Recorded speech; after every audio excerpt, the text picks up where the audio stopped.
Hi hello friends, ನಮಸ್ಕಾರ. Welcome to my channel. ಇವತ್ತು ನಾನು ನಿಮಗೆ ಉತ್ತರ ಕರ್ನಾಟಕದ ಸ್ಪೆಷಲ್ ಬದ್ನಿಕಾಯಿ ಬೋಂಡ ಮಾಡೋದನ್ನು ತೋರಿಸ್ತಾ ಇದ್ದೀನಿ ನೋಡಿರಿ. ಇವಾಗ ಗ್ಯಾಸ್ ಆನ್ ಮಾಡಿಬಿಟ್ಟು ಒಂದು ಪಾತ್ರೆ ಇಟ್ಕೊಳ್ಳೋಣ್ರಿ ನೀರು ಬಿಸಿ ಆಗೋದಕ್ಕೆ. ನಾನು ಒಂದೆರಡು ಲೋಟದಷ್ಟು ನೀರು ಹಾಕ್ಕೊಂಡಿದ್ದೀನಿ.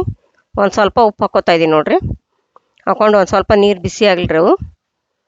ಇವಾಗ ನೋಡಿ ನೀರು ಬಿಸಿ ಆದ್ವಲ್ಲ, ಬದ್ನಿಕಾಯಿನ ನೀವು ಬದ್ನಿಕಾಯಿ ಎಣ್ಗಾಯಿ ಮಾಡೋದಕ್ಕೆ ಹೆಚ್ಕೋತಿರಲ್ರಿ, 4 ಸೈಡು ಹಿಂಗೆ ಹೆಚ್ಕೋಬೇಕ್ರಿ.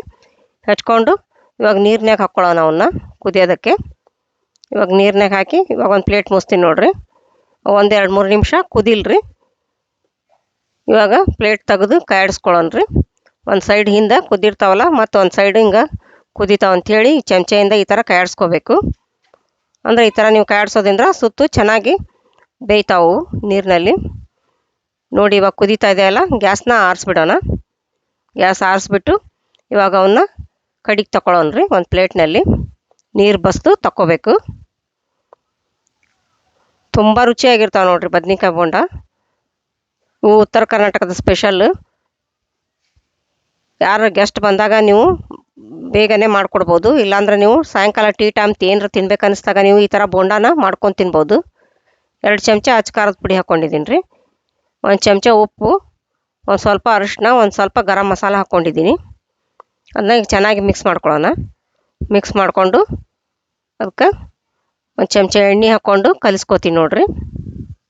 ಮಸಾಲೆನೆಲ್ಲ ಖಾರ, ಉಪ್ಪು, ಮಸಾಲೆ, ಗರಂ ಮಸಾಲ, ಅರಿಶಿನ ಎಲ್ಲ ಈ ಥರ ಚೆನ್ನಾಗಿ ಕೈಯಿಂದ ಮಿಕ್ಸ್ ಮಾಡ್ಕೊಳ್ಳೋಣ. ಅವು ಬದ್ನಿಕಾಯಿ ತಣ್ಣಗಾಗಿಂದ ಈ ಮಸಾಲೆನ ತುಂಬ್ಕೊಳ್ರಿ. ಇವಾಗ ನೋಡಿ ಬದ್ನಿಕಾಯಿ ತಣ್ಣಗಾಗಿದ್ದಾವು. ನೋಡಿ ಎಷ್ಟು ಚೆನ್ನಾಗಿ ಕುದ್ದಾವೆ ನೋಡಿರಿ. ಒಂದು 2-3 ನಿಮಿಷ, ಎಳೆವಿದ್ರೆ 2-3 ನಿಮಿಷ ಕುದೀತಾವು. ಸ್ವಲ್ಪ ದಪ್ಪಿದ್ರೆ ಒಂದು 5 ನಿಮಿಷ ಕುದಿಸ್ಕೋಬೇಕ್ರಿ. ಇವಾಗ ನೋಡಿ ಎಷ್ಟು ಚೆನ್ನಾಗಿ ಕುದಿದೆ. ಇವಾಗ ಅದಕ್ಕೆ ನಾವು ಮಸಾಲೆನ ತುಂಬ್ಕೊಳ್ಳೋಣ್ರಿ. ಈ ಥರ ಮಸಾಲೆ ತುಂಬಿಕೊಂಡು ಕರಿಯೋದ್ರಿಂದ ತುಂಬ ಟೇಸ್ಟಿಯಾಗಿರ್ತಾವೆ. ನೀವು ಬದ್ನಿಕಾಯಿ ಕಡ್ಕೊಂಡು ತಿಂತಿರಲ್ಲ ಎಣ್ಗಾಯಿನ, ತುಂಬ ಟೇಸ್ಟಿಯಾಗಿರ್ತಾವೆ ನೋಡಿರಿ ಈ ಥರ ಮಸಾಲೆ ತುಂಬಿ ಮಾಡೋದ್ರಿಂದ. ಮತ್ತು ನೀವು ಬೇಕಂದ್ರೆ ಅನ್ನ ಸಾಂಬಾರು ಜೊತೆ, ಚಪಾತಿ ರೊಟ್ಟಿ ಜೊತೆ ಸೈಡ್ ಡಿಶ್ ಆಗಿ ಕೂಡ ಇವು ತಿನ್ಬೋದು ನೀವು. ಚೆನ್ನಾಗಿರ್ತದೆ ನೋಡಿರಿ. ಯಾಕಂದ್ರೆ ಬದ್ನಿಕಾಯಲ್ಲಿ ಇದು ಮಸಾಲೆ ತುಂಬಿ ಹಿಟ್ಟಿನಲ್ಲಿ ಅದ್ದಿ ಕರೆದಿರ್ತಿರಲ್ಲ, ತುಂಬ ಟೇಸ್ಟಿಯಾಗಿರ್ತಾವೆ ಇವು. ನೀವು ಊಟದ ಜೊತೆ ಕೂಡ ಸೈಡ್ ಡಿಶ್ ಆಗಿ ಇವನ್ನ ತಿನ್ಬೋದು.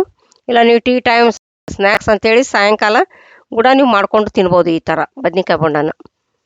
ನೋಡಿ ಇದೇ ಥರ ಎಲ್ಲ ಬದ್ನಿಕಾಯಿಗೂ ನಾವು ಮಸಾಲೆನ ತುಂಬ್ಕೊಳ್ಳೋಣ. ನೋಡಿ ಎಲ್ಲ ತುಂಬಿಟ್ಕೊಂಡಿದ್ದೀನಿ ಮಸಾಲೆನ.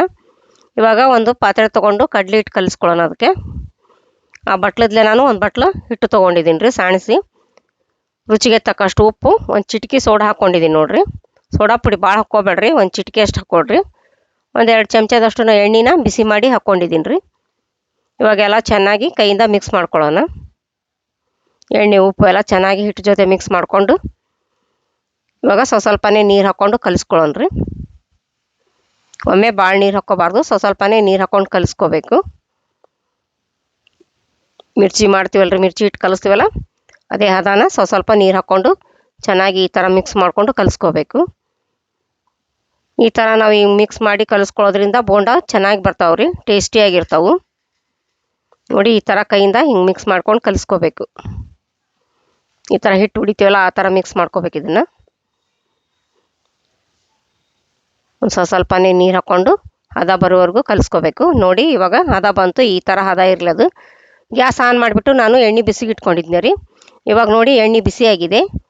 ಇವಾಗ ಉರಿನ ಲೋ ಫ್ಲೇಮ್ ಇಟ್ಕೊಳ್ರಿ. ಲೋ ಫ್ಲೇಮ್ ಇಟ್ಕೊಂಡು ಹಿಟ್ಟಿನಲ್ಲಿ ಈ ಬದ್ನಿಕಾಯಿನ ಈ ಥರ ಅದ್ಕೋಬೇಕು. ಅಂದರೆ ಈ ಥರ ಹಿಟ್ಟಿನಲ್ಲಿ ಅದ್ದಬೇಕು, ಅದ್ದಿ ಬಿಡಬೇಕು ಒಂದೊಂದಾಗಿ ಎಣ್ಣೆಯಲ್ಲಿ. ನೋಡಿ ಎಷ್ಟು ಚೆನ್ನಾಗಿ ಕಾಣ್ತಾ ಇದೆ ನೋಡಿ. ಒಂದೊಂದನೇ ಹಿಟ್ಟಿನಲ್ಲಿ ಬದ್ನಿಕಾಯಿ ತೊಗೊಂಡು ಈ ಥರ ಅದ್ದಿ ಬಿಡಬೇಕು. ನೀವು ಒಳಗೆಲ್ಲ ಮಸಾಲೆ ತುಂಬಿರಲ್ಲ, ತುಂಬ ಟೇಸ್ಟಿಯಾಗಿರ್ತಾವೆ ನೋಡ್ರಿ ಇವು. ಈ ಥರ ಚಮಚೆಯಿಂದ ಎಣ್ಣೆ ಹಾಕ್ಕೊಡ್ರಿ ಮೇಲೆ. ಒಂದು ಸೈಡ್ ಬೆಂದಾದ್ಮೇಲೆ ಹೊಳಿಸಿ ಹಾಕ್ಕೊಡ್ರಿ. ನೋಡಿ ಎಷ್ಟು ಚೆನ್ನಾಗಿ ಕಾಣ್ತದೆ ನೋಡ್ರಿ.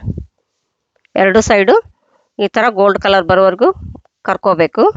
ಒಂದು ಸೈಡ್ ಮೇಲೆ ಬೆಂದ ಮೇಲೆ ಹೊಳಿಸಿ ಹಾಕ್ಕೊಡ್ರಿ. ಹೊಳಿಸಿ ಹಾಕ್ಕೊಂಡು 2 ಸೈಡು ಗೋಲ್ಡ್ ಕಲರ್ ಬರೋವರೆಗೂ ಚೆನ್ನಾಗಿ ಕರ್ಕೋಬೇಕು. ತುಂಬ ಟೇಸ್ಟಿಯಾಗಿರ್ತಾವೆ ನೋಡಿರಿ ಬದ್ನಿಕಾಯಿ ಬೋಂಡ. ಒಂದ್ಸರಿ ನೀವು ಮಾಡ್ಕೊಂಡು ತಿಂದು ನೋಡಿ ಟೇಸ್ಟ್ ಹೇಗಿದೆ ಅಂತ ಕಮೆಂಟ್ಸ್ ಬಾಕ್ಸ್ನಲ್ಲಿ ಮರೆಯದೇನೆ ಹಾಕಿ. ಈ ಥರ ನೀವು ಬದ್ನಿಕಾಯಿ ಬೋಂಡ ಮಾಡಿರಕ್ಕಿಲ್ರಿ, ಒಂದ್ಸರಿ ಮಾಡಿ ನೋಡಿ, ತುಂಬ ಸಖತ್ತಾಗಿರ್ತಾವೆ ಇವು. ಇವಾಗ 2 ಸೈಡು ಹೊಳಿಸಾಕಿ ಗೋಲ್ಡ್ ಕಲರ್ ಬರೋವರೆಗೂ ಕರ್ಕೊಂಡ್ಮೇಲೆ ಎಣ್ಣೆ ಬಸ್ತು ಒಂದು ತಟ್ಟೆಗೆ ತಕ್ಕೋಬೇಕು.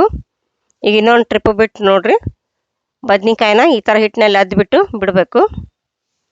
ಮೇಲೆ ಒಂದು ಸ್ವಲ್ಪ ಹಿಂಗೆ ಎಣ್ಣೆ ಹಾಕೋರಿ, ಕಾದ ಎಣ್ಣೆ ಚೆನ್ನಾಗಿ ಉಬ್ಬುತ್ತಾವೆ ನೋಡಿರಿ. ನೋಡಿ ಎಷ್ಟು ಚೆನ್ನಾಗಾಗಿದೆ ನೋಡಿ. ಒಂದು ಸೈಡ್ ಬೆಂದ್ಮೇಲೆ ಹೊಳಿಸಾಕೋಬೇಕು.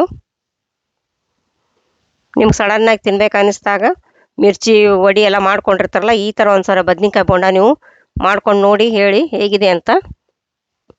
ನೋಡಿ ಎರಡು ಸೈಡು ಈ ಥರ ಗೋಲ್ಡ್ ಕಲರ್ ಬರೋವರೆಗೂ ಕರ್ಕೊಂಡು ಎಣ್ಣೆ ಬಸ್ತು ತಕ್ಕೋಬೇಕು. ಇವಾಗ ನೋಡಿ ಇವು ಬದ್ನಿಕಾಯಿ ಬೋಂಡ ಎಲ್ಲ ರೆಡಿ ಆಯಿತು. ನಾನು ಮಂಡಕ್ಕಿ ಜೊತೆ ಇವನ್ನ ಸರ್ವ್ ಮಾಡ್ಕೊಂಡಿದ್ದೀನಿ. ಈಗ ಇವು ಸವಿಯಲು ಸಿದ್ಧ. ಈ ವಿಡಿಯೋ ನಿಮಗೆ ಇಷ್ಟವಾದಲ್ಲಿ ದಯವಿಟ್ಟು ಲೈಕ್ ಮಾಡಿ, ಶೇರ್ ಮಾಡಿ, ಸಬ್ಸ್ಕ್ರೈಬ್ ಮಾಡಿ ಮತ್ತು ಬೆಲ್ ಬಟನನ್ನು ಒತ್ತಿರಿ. ನೀವು ಬೆಲ್ ಬಟನ್ ಒತ್ತೋದ್ರಿಂದ ನಾನು ಹಾಕೋ ಮುಂದಿನ ವಿಡಿಯೋ ನಿಮ್ಗೆ ಮೊದಲು ಬರ್ತಾವ್ರಿ. ಧನ್ಯವಾದಗಳು.